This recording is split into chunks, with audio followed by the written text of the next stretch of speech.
Hello, everybody, and welcome back to the sit down where we're going to get into yesterday's action, which was Ring 5 Night of the Samurai. And it was a cracking fight card taking place in Saudi Arabia. And the two fights that I want to talk about today are the co-main and the main event. So for the co-main event, we saw Junto Nakatani versus Sebastian Hernandez. In the Super Bantamweight division.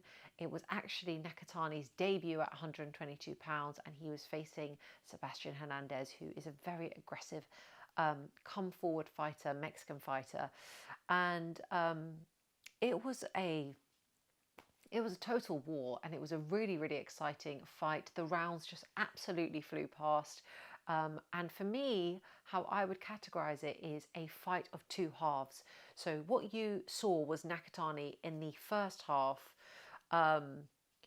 really displaying his discipline, his solid foundations, these slight margins of angles and these fractional movements that kind of took him out of trouble and positioned him to get his shots off effectively. You know, he's southpaw, he's very good at the lateral movements, kind of circling around and creating those angles for his attack. And you saw him absolutely dominate the first half of the fight. Hernandez had said in an interview, he'd opened up in an interview prior to the fight saying that now he's recently had a child, and actually he's feeling like super nervous about the fight. He's never felt more nervous, and you kind of got the sense in the first few rounds that he was sort of shelling up, and maybe that was what was guiding him doing that, or perhaps he was just, running down some rounds, letting Nakatani tire a bit, because he came on so aggressively in the second half of the fight. Absolute unrelenting pressure, was at times just racing across the ring to get to Nakatani, sit on his chest and try and smother his work. And Nakatani definitely had to dig deep. Some of the commentary were talking about it being the hardest fight of his career. And, that type of unrelenting pressure, it really just takes away the space and time that you have to think as well, in terms of, what you're going to do defensively and offensively. So, yeah, you kind of saw that play out. What was really interesting is that the fans who were scoring the fight throughout sort of had Hernandez up. It was a very close fight. I think everyone knew it was a close fight, but they had him up by maybe a round or two at the end, by the end of the fight, based on the latter portion of the fight itself. However, the scorecards said something quite different. So two of the judges scored it 115 to 113 in favour of Nakatani. And to me, I think, having watched it myself, that seems like a fair scoring. And one judge had it 118 to 110, again in favour of Nakatani, but it just felt so wide, and definitely an odd scoring. I'm not sure what fight that particular judge was watching. However, it was definitely much closer. But ultimately, Nakatani got the nod, and he got it unanimously. So, yeah, really big statement win for his, debut at 122 pounds. And then the main event, which saw the monster Inoue versus Alan Picasso, and that was for, Inoue, for the fourth time in one calendar year, was defending his undisputed titles, and he did that successfully. He got the unanimous victory, points victory over Picasso. He mentioned in the post-fight interview, he was quite honest. I think he felt, that wasn't his best performance, and he could have done more. From what I understand, and please correct me if I'm wrong here, but from what I understand, in his last fight, it went the distance as well, which is not something that's very on brand for him. And again, this fight went the distance. So I think probably as someone who's, used to being offensively more aggressive and getting those stoppages, it might have felt like it wasn't as successful as it could have been.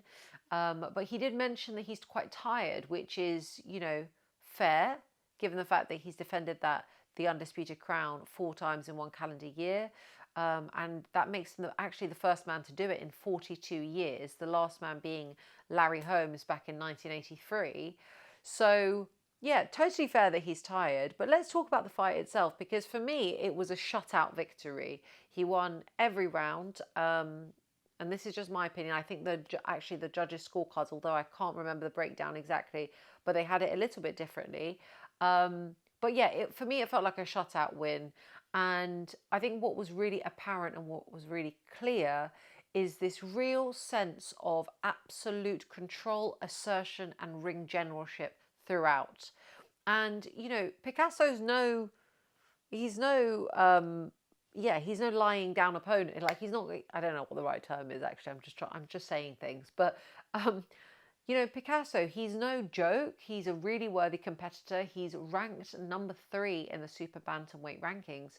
So, absolutely was in there, and kind of very different. He's also Mexican, very different style to Hernandez, and probably a little bit of a different style to what we're used to when we hear Mexican boxer.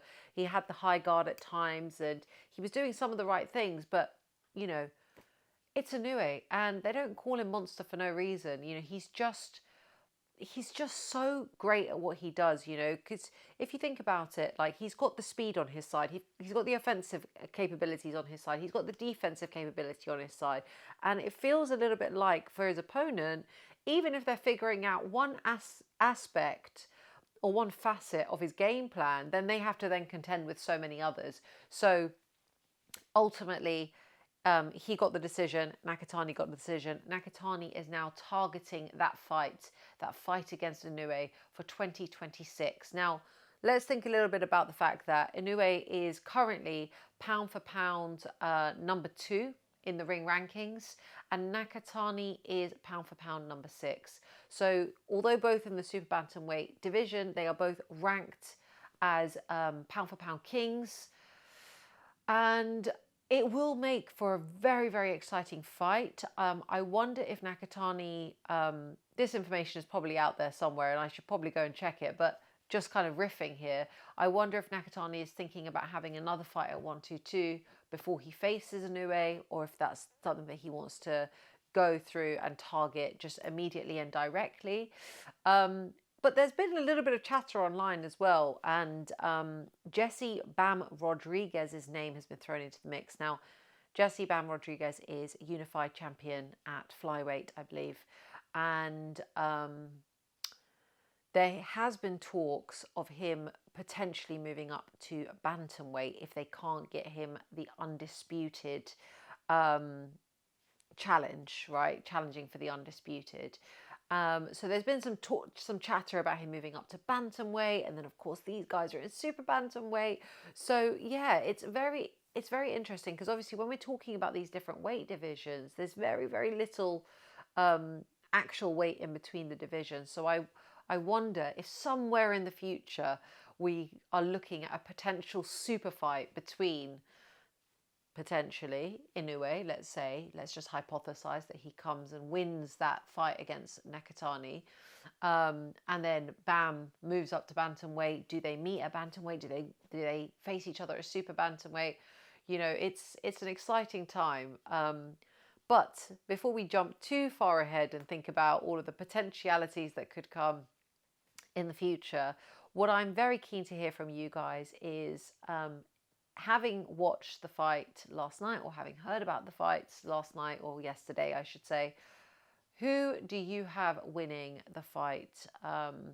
Junto Nakatani or Naoya Inoue, should they face off against each other in 2026? Let me know in the comments what your thoughts are, or generally what you think of Inoue. Anyway, that's all we have time for today, guys. Thank you so much for listening. Thank you for tuning in. And yes, do all of the good stuff we always ask you to do. Share, comment, like, subscribe. And we look forward to catching you on the next episode of The Sit Down.